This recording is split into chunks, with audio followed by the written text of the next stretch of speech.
Good morning students, welcome to Hindi class. Students, आज हम second term का चैप्टर नंबर 16 स्टार्ट करेंगे। चैप्टर नंबर 16 जिसका नाम है ज्वालामुखी के अंदर। ठीक है, ज्वालामुखी के अंदर। ज्वालामुखी क्या होता है? ज्वालामुखी मीन्स वॉल्केनो। देखिए, हमारी जो नेचर है, प्रकृति है, उसमें हमारे जो आसपास का वातावरण है उसमें बहुत सारे पहाड़ हैं, नदियाँ हैं, ठीक है, वायु है, पानी है, बहुत कुछ है। और इसी तरह से ज्वालामुखी भी हैं। तो ये जो चैप्टर है ये ज्वालामुखी के अंदर क्या क्या चीज़ें होती हैं उसके बारे में बताया गया है। तो एक वैज्ञानिक है, ए किर्चर। ए किर्चर उनका नाम है, जो भी वैज्ञानिक है। ए किर्चर, वैज्ञानिक मीन्स साइंटिस्ट। ए किर्चर वो एक बार ज्वालामुखी के बारे में पढ़ रहे थे, कोई बुक पढ़ रहे थे। तो उनके मन में ये इच्छा हुई कि ज्वालामुखी के गर्भ में क्या होता है। गर्भ मीन्स कि ज्वालामुखी के अंदर क्या होता है, इस चीज़ का पता लगाया जाए। तो जैसे आपको पता है कि ज्वालामुखी में से हमेशा नहीं पर कई बार जो एक्टिव ज्वालामुखी होते हैं उनके अंदर से लावा निकलता रहता है। तो उन्होंने सोचा कि क्यों ना ज्वालामुखी के अंदर जाकर देखा जाए कि उसके अंदर क्या होता है और उसकी स्टडी की जाए। तो उनके मन में जब ये विचार आया तो उन्होंने क्या किया कि अपने कुछ फ्रेंड्स को बताया, जैसे इस पैराग्राफ में दिया हुआ है। अपने इस विचार को किर्चर ने अपने सहायकों को बताया, जो उनके सहायक थे, मीन सहायता करने वाले थे। तो सक्रिय ज्वालामुखी के अंदर उतरने की बात को सुनकर पहले तो वे चौंके, पर किर्चर के दृढ़ निश्चय को देखकर उनके सामने एकजुट होकर कार्य करने के अतिरिक्त और कोई चारा ना था। ठीक है, पहले तो वो सारे हैरान हो गए किर्चर की बात सुनकर। किर्चर मीन्स जो साइंटिस्ट थे, ए किर्चर। उनकी बात सुनकर पहले तो वो सारे हैरान हो गए कि इनके मन में ये कौन सा विचार आया। ठीक है, लेकिन फिर जब जो ए किर्चर थे वो बड़े ही पक्के थे, तो जब उन्होंने उनका दृढ़ निश्चय देखा तो फिर वो उनकी हेल्प करने के लिए तैयार हो गए। तो उसके लिए उन्होंने क्या किया कि ज्वालामुखी के अंदर जाना मीन्स जो लावा है जो निकलता रहता है उसमें से, उसके अंदर जाना बहुत ज़्यादा मुश्किल है। तो फिर उन्होंने कहीं कोई द्वीप है, सिसिली द्वीप, आयरलैंड जिसे बोलते हैं, वहाँ का जो ज्वालामुखी है वो सक्रिय ज्वालामुखी थे। सक्रिय मीन्स जो एक्टिव वॉल्केनो थे, उसे चूज़ किया उसके अंदर जाने के लिए।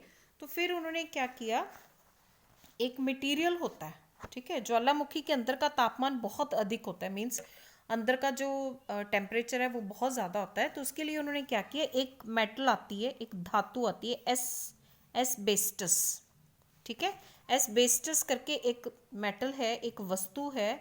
तो जो ऊंचे तापमान पर भी पिघलती नहीं है, मीन्स कितना भी टेम्परेचर हाई हो जाए वो मेल्ट नहीं होती। तो उन्होंने कोशिश क्या, उन्होंने पक्का किया कि जो एस्बेस्टस है तो उसके ही कपड़े बनाए जाएं, उसके जूते बनाए जाएं, उसका ही रस्सा बनाया जाए, बहुत सारी चीज़ें, सब कुछ उसका ही बनाया जाए, जैसे यहाँ पे दिया हुआ है। किर्चर ने अपने लिए वस्त्र, जूते, दस्ताने, सिर का कवर सभी एस्बेस्टस का बनवाया। ठीक है, और सक्रिय ज्वालामुखी से निकलते पत्थरों से सिर की रक्षा के लिए मजबूत इस्पात का, ठीक है, एक टोप बनवाया। एस्बेस्टस का 1000 फुट लंबा रस्सा भी बनवाया। ठीक है, क्योंकि अंदर जाना है तो उन्होंने रस्से के सहारे ही अंदर जाना है और फिर उसी से बाहर भी आना है। तो उन्होंने ये सब तैयारी की और फिर सारी तैयारी करने के बाद में उनके जो साथी थे उन्होंने किर्चर को अंदर उतारा। तो उन्होंने अंदर जाके क्या देखा, किर्चर ज्वालामुखी के मुख पर पहुंच गए। ठीक है, वहां से एक चरखी की सहायता से उन्हें नीचे उतारा जाना था। नीचे उतारते समय किच्चर कुछ भयभीत थे, मीन्स उन्हें डर भी लग रहा था कि अंदर पता नहीं क्या होगा। वे मौत के मुंह में प्रवेश कर रहे थे। ठीक है, तो ऐसे ही उनको जब अंदर उतारा गया तो उन्होंने क्या देखा, अंदर जाकर कभी तो रस्सा धीरे धीरे नीचे उतरता जा रहा था। भयभीत होने पर भी किच्चन अपने चारों ओर की वस्तुओं को ध्यान से देखते रहे। ज्वालामुखी के अंदर की दीवारें चट्टानी थी, सख्त थी। वे कभी तो बिल्कुल काली दिखाई देती, तो कभी लाल या पीली। वो लाल या पीली किस वजह से, क्योंकि अंदर लावा जो है वो उबल रहा है। ठीक है, चारों ओर छोटे छोटे बड़े बड़े सैकड़ों छिद्र थे जिनसे गंधक की लपटें निकल रही थी। ठीक है। उसके बाद जल्दी ही किच्चर ज्वालामुखी की तलहटी में, तलहटी मीन्स बेस में, जो लगभग 800 फुट नीचे थी, वो 800 फुट नीचे गए थे ज्वालामुखी के अंदर। वहाँ चारों ओर धुआं था और अनेक दरारें थी। यद्यपि तापमान बहुत अधिक था, परंतु नीचे की चट्टानें पिघली नहीं थी। जो चट्टानें थी नीचे वो पिघली हुई नहीं थी। किच्चर ने अपने पैर एक चट्टान पर टिकाए और नजरें इधर उधर घुमाकर निरीक्षण करना शुरू कर दिया। तो वो इधर उधर देखने लगे। देखने के बाद जहाँ वे खड़े थे उनके आसपास छोटे बड़े कई गड्ढे थे। ठीक है, उन्होंने देखा कि अंदर बहुत सारे गड्ढे हैं और आग की लपटें निकल रही हैं, कहीं पर धुआं है, कहीं पर रंग बिरंगी जो गैसें हैं वो भरी हुई हैं। तो वो थोड़े से परेशान भी हुए, देखकर उनको डर भी लगा। किच्चर के ज्वालामुखी के अंदर किच्चर को दिल दहला देने वाले अनुभव हुए। ठीक है, उनको ऐसे एक्सपीरियंस हुए जिससे उनका दिल दहल गया। एक बार जब वे गड्ढे के अंदर झांक रहे थे तो अचानक लावे का तूफान आ गया। एकदम से जो लावा है वो फूटा होगा, तो एक भयंकर धमाका हुआ और उस गड्ढे से लावे का सैकड़ों फुट ऊंचा फुवारा फूट पड़ा। काफ़ी ऊपर जाकर लावा पुनी उन्हीं गड्ढों में जा गिरा। उसका कुछ लावा ज्वालामुखी के भीतर चारों ओर बिखर गया। ठीक है, तो ऐसे बहुत सारी अंदर एक्टिविटीज़ हो रही थी। तो फिर उन्होंने क्या किया कि ये सब चीज़ों को देखकर उनके कुछ सैंपल्स लिए। तो फिर वो काफ़ी टाइम उन्होंने अंदर बिताया। उन्होंने कितना टाइम अंदर बताया था? किच्चर को ज्वालामुखी के अंदर 3 घंटे हो गए थे। वो 3 घंटे अंदर रहे थे, उन्होंने सारा देखा था अच्छी तरह से।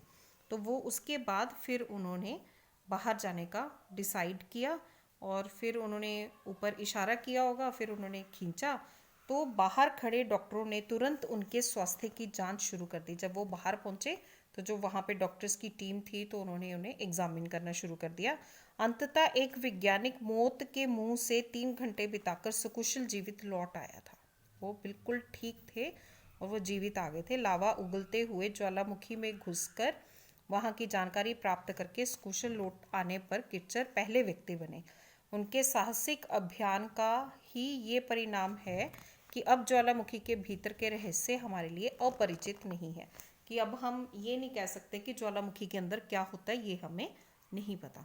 तो इस तरह से जो ए किच्चर थे साइंटिस्ट, उन्होंने बड़ी हिम्मत दिखा के ज्वालामुखी के अंदर जाके सारा कुछ निरीक्षण किया था और जो अंदर गैसें थी या जो लावे का मटेरियल होता है उसके वो सैंपल्स भी लाए थे और फिर उन्होंने लैब में उसे टेस्ट भी किया था।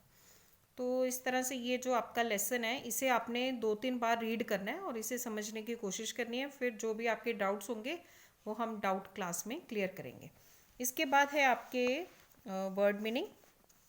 वर्ड मीनिंग में फर्स्ट वन है अबूझे, अनजाने, गर्भ, पेट।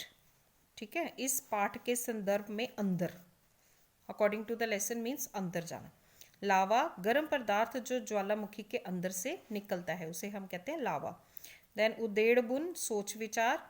प्रमाणिक, जिसका प्रमाण दिया जा सके उसे कहते हैं प्रमाणिक। अभियान, चढ़ाई या तत्संबंधी कार्य। सक्रिय ज्वालामुखी, ऐसा ज्वालामुखी जिसमें विस्फोट होता रहता है और उससे लावा निकलता रहता है, जिसे एक्टिव वॉल्केनो कहते हैं इंग्लिश में। एकजुट, मिलजुल कर या इकट्ठे होकर। आपने जिसके 2 मीनिंग दिए हुए हैं एक ही करना है। इस्पात, मजबूत लोहा। कष्ट साध्य, कठिनाई से भरा हुआ। तो ये आपके क्वेश्चंस हैं, सॉरी वर्ड मीनिंग है। उसके बाद आगे और भी वर्ड मीनिंग है। अभूतपूर्व, जो पहले नहीं हुआ हो। गंधक, जलने वाला पीला पदार्थ। देन या सल्फर। तलहटी, नीचे का हिस्सा। निरीक्षण करना, ध्यान से देखना। ब्यास, गोलाई, हादसा, दुर्घटना। विचलित, चंचल या अस्थिर। अंततः, आखिरकार। ठीक है, ये आपके वर्ड मीनिंग हो गए। इन्हें आपने लर्न भी करना है। देन आपके मुहावरे हैं। मुहावरे में फर्स्ट है, स्टूडेंट्स ये जो मुहावरे इनके वाक्य बना के आपको कॉपी में लिखने हैं। वाक्य आपने खुद बनाने हैं। ठीक है, मुहावरे फर्स्ट है, कोई चारा ना होना मीन्स कोई भी सोल्यूशन ना होना, कोई अन्य उपाय ना होना, उसे कहते हैं कोई चारा ना होना। साहस का जवाब देना, हिम्मत टूटने लगना। ठीक है, जब आपकी हिम्मत टूटने लगती है उसे कहते हैं साहस का जवाब देना। देन नेक्स्ट वन, मौत के मुंह में जाना। ऐसे स्थान पर जाना जहाँ मृत्यु निश्चित है। ऐसे स्थान पर जाना जहाँ मृत्यु निश्चित है, कि जैसे वो ज्वालामुखी के अंदर गया था तो वहाँ पर वो मौत के मुंह में ही गया था, कि वहाँ पर उसकी मौत भी हो सकती थी।